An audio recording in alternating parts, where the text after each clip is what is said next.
আমাদের সামনে হলো আমাদের দুশ্মন, আমাদের সামনে হলো কসাই মুদি, আমাদের সামনে হলো ইসকন জঙ্গি সন্ত্রাসী, আর অপর দিকে হলো বঙ্গোপসাগর। আমাদের তো যাওয়ার কোনো জায়গা নাই। বাংলাদেশের চতুর্দিকে হলো ভারতের বর্ডার, যাওয়ার কোনো জায়গা নাই। যখন আরাকানে যখন জান্তা সরকার যখন তাদের উপরে আক্রমণ চালানো, আগ্রাসন চালানো, এমন কঠিন অবস্থা হয়েছে, তাদের ঘর বাড়ি দখল করে নিয়েছে। রোহিঙ্গা মুসলমান বাংলাদেশে আশ্রয় নিয়েছিল। আমি বলতে চাই, বাংলাদেশের মুসলমান যখন ভারত যখন আক্রমণ করবে, তুমি যাবে কোথায়? তোমার তো যাওয়ার কোনো জায়গা নাই। এই জন্য জিহাদের তামান্না লালন করে সকলে ঐক্যবদ্ধ হতে হবে। জিহাদের জন্য প্রস্তুত হওয়া লাগবে। বলবেন আমরা জিহাদ কিভাবে করব? আমাদের অস্ত্র নাই। মুসলমান অস্ত্রের অহংকারে, অস্ত্রের বলে লড়াই করে না। আল্লাহর ফয়সালা, আল্লাহ বলেছেন যালিকা বিআন্নাল্লাহা মাওলাল্লাযীনা আমানু। আল্লাহ হলেন ঈমানদারের মাওলা, অভিভাবক। আর কাফিরদের ওয়া আন্নাল কাফিরিনা লা মাওলা লাহুম, কাফিরদের কোনো মাওলা নাই, অভিভাবক নাই। সুতরাং আমাদের রব যেহেতু আমাদের মাওলা, আমাদের অভিভাবক, আমাদের বিজয় হবে, ইসলামের বিজয় হবে। কোন তাগুত, কোন সাম্রাজ্যবাদী, কোন কসাইমুদি মুসলমানদের সামনে একটা মুহূর্ত টিকতে পারবে না। কথা বলুন ঠিক কিনা?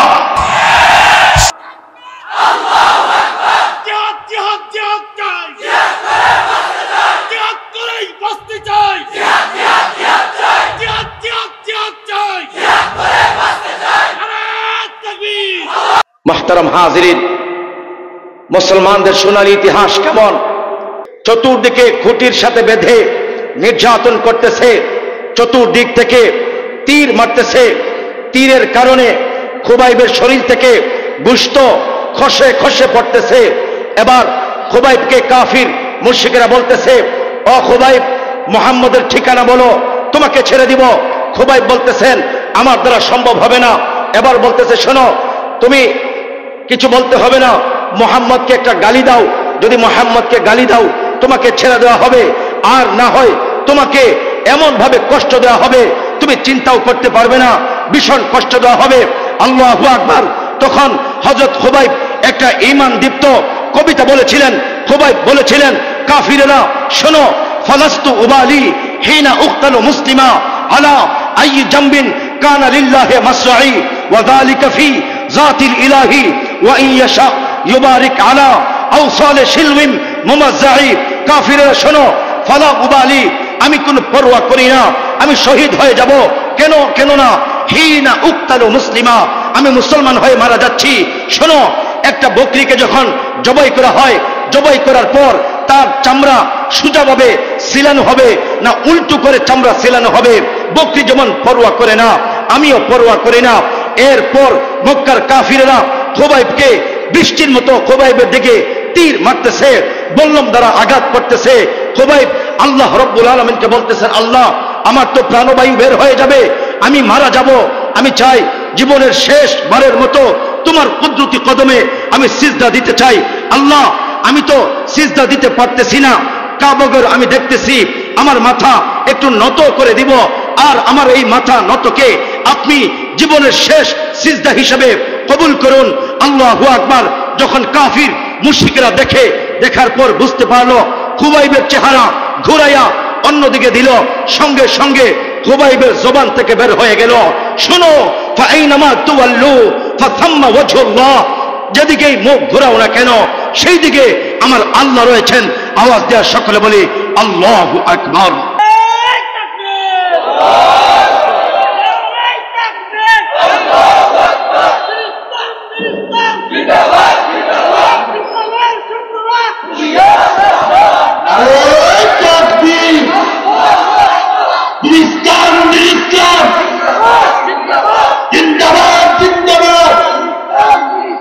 ইসলামের শত্রুরা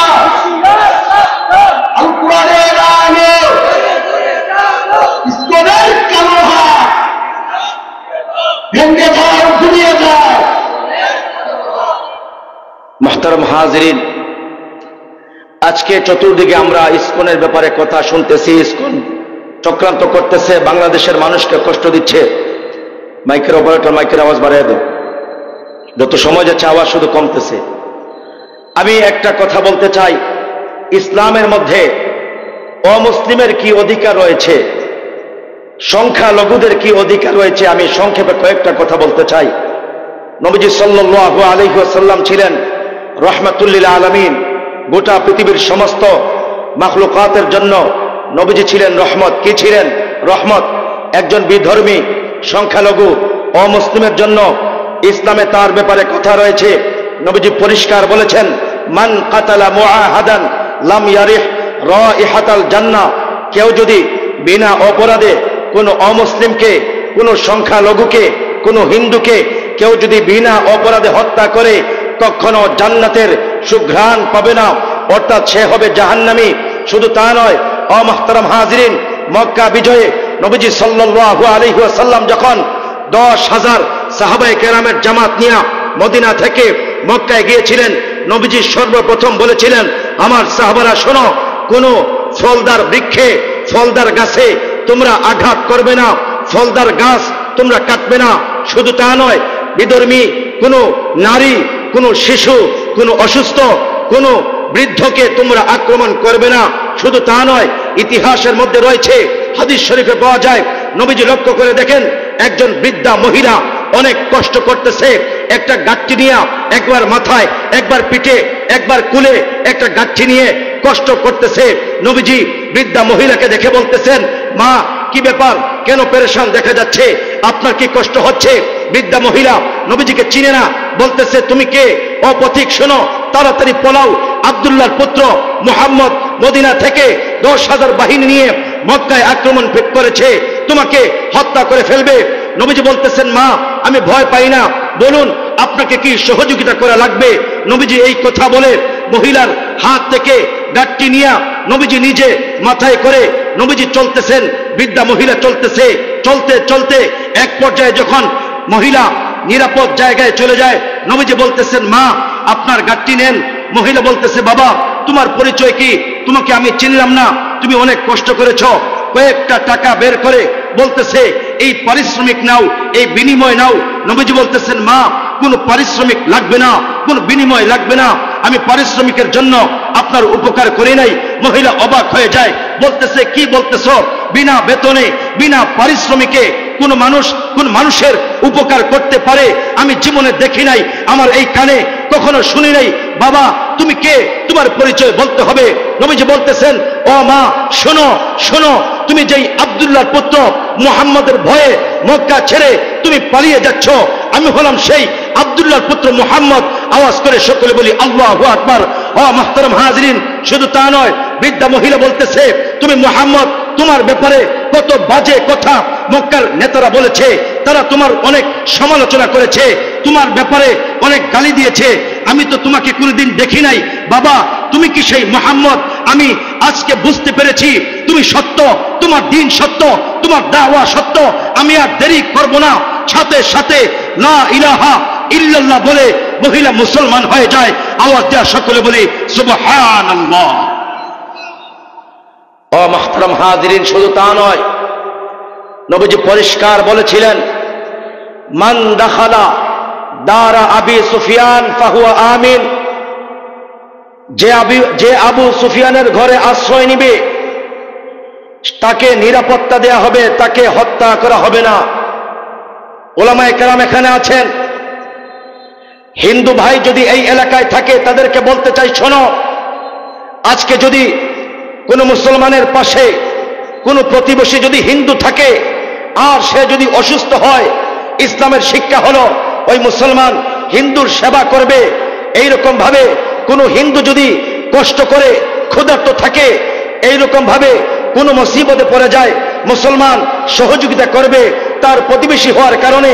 এটা হলো নবীজির আদর্শ, এটা হলো সুন্নত। কিন্তু আমরা দেখতেছি আজকে জঙ্গি গোষ্ঠী, এই ইসকন সন্ত্রাসী জঙ্গি গোষ্ঠী বাংলাদেশের শান্তি, সাম্প্রদায়িক সম্প্রীতি নষ্ট করার জন্য বিভিন্ন বাজে কথা বলতেছে,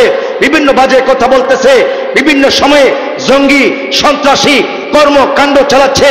আমরা বলতে চাই, এই জঙ্গি সন্ত্রাসী সরকারকে বলতে চাই, এই ইসকন নামক জঙ্গি সন্ত্রাসী গত 2 বছর পূর্বে ঢাকার তাদের যেই কেন্দ্রীয় যেই মন্দিরের পাশে তারাবির নামাজ চলাকালীন সময়ে তারাবির নামাজে বাধা দিয়া মুসল্লিদেরকে অতর্কিতভাবে জঙ্গি সন্ত্রাসী ইসকনের হামলা করেছে। এইরকম ভাবে বিভিন্ন সময়ে তারা মুসলমানদেরকে অতর্কিতভাবে হামলা করতেছে। কিছুদিন পূর্বে সাইফুল ইসলাম আলিফকে হাইকোর্টের সামনে, চট্টগ্রাম কোর্টের সামনে প্রকাশ্যে জবাই করে হত্যা করেছে।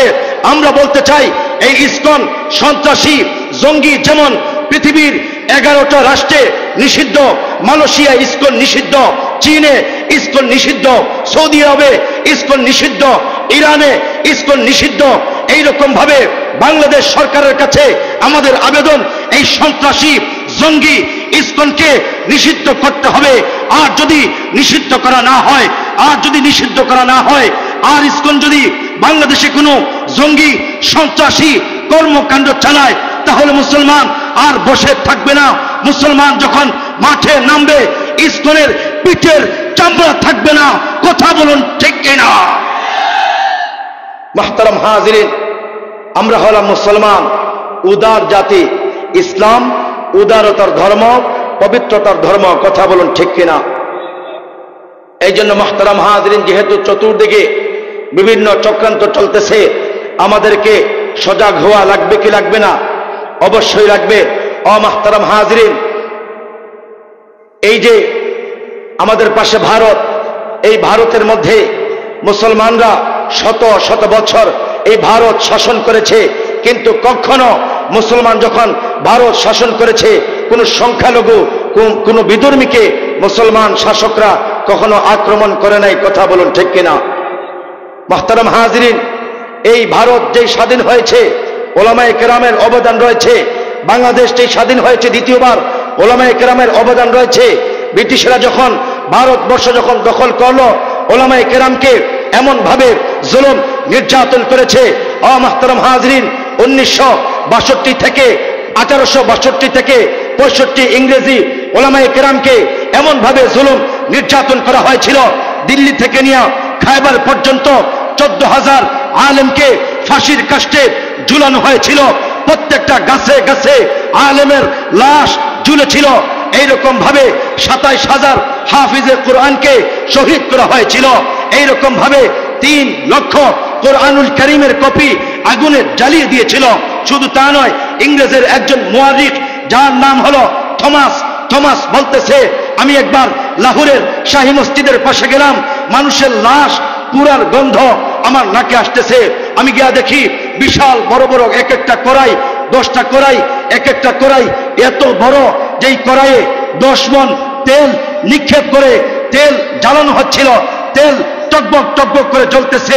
হঠাৎ করে 40 জন আলেমকে উলঙ্গ করে এনে এই উত্তপ্ত গরম তেলে নিক্ষেপ করে 40 জন আলেমকে শহীদ করে দিয়েছে। এরপর আরো 40 জন আলেম, এমন 40 জন আলেম যাদের বয়স 70-এর উপরে, তাদের মধ্যে জামিয়া রহিমিয়ার একজন মুহাদ্দিস ছিলেন, ওনার বয়স 87 বছর বয়স। ওনাকে বিবস্ত্র করে উলঙ্গ করে প্রথমে ওনার কোমরে, বুকে, কপালে বন্দুক দ্বারা আঘাত করে উনি বেহুশ হয়ে জমিনে লুটে পড়লেন। এরপর যখন হুশ ফিরে আসে, ইংরেজের সন্ত্রাসীরা বলতেছিল, শোনো, তোমাদের পূর্বে 40 জন আলেমকে উলঙ্গ করে উত্তপ্ত এই তেলে নিক্ষেপ করে শহীদ করা হয়েছে, এখন তোমাদের পালা। তোমরা বলো ইংরেজের বিরুদ্ধে লড়াই করবে না, তবে তোমাদেরকে ছেড়ে দেওয়া হবে। আল্লাহু আকবার। তখন আমাদের ওই আকাবির আসলাফরা বলেছিলেন, শোনো, আমরা তো হলাম হযরত বিলালের উত্তরসূরি, যে বিলালকে আরবের উত্তপ্ত মরুভূমিতে চিৎ করে শোয়া কষ্ট দেওয়া হয়েছিল, বুকে পাথর চাপা দেওয়া হয়েছিল। আমরা তো আম্মার ইবনে ইয়াসিরের উত্তরসূরি, যেই আম্মারকে উত্তপ্ত আঙ্গারে চিৎ করে শোয়ানো হয়েছিল। আম্মারকে এমন ভাবে জুলুম নির্যাতন করা হয়েছিল, আম্মারের শরীর থেকে চর্বি পড়ে পড়ে আগুন নিভে যেত, এমন অবস্থা হয়েছিল। আম্মারের এই জুলুম নির্যাতন দেখে নবীজি তখন বলেছিলেন, আগুনকে উদ্দেশ্য করে নবীজি বলেছিলেন, ইয়া নারু কুনি বারদাও ওয়া সালামা কামা কুনতি আলা ইব্রাহিম। ও আগুন, পয়গম্বর ইব্রাহিমের জন্য তুমি যেমন আরামদায়ক ঠান্ডা হয়ে গিয়েছিলে, আজকে আমার সাহাবী আম্মারের জন্য এমন আরামদায়ক ঠান্ডা হয়ে যাও। মাহতারাম হাজরিন, এই কথা বলার পর তখন তারা বলেছিলেন, আমরা আমাদের আকাবির আসলাফের মতো জীবনের শেষ রক্তবিন্দু দিয়া জিহাদের জন্য প্রস্তুত রয়েছি, তবে তোমাদের সামনে কখনো মাথা নত করব না। আওয়াজ দেওয়া সকলে বলি আল্লাহু আকবার।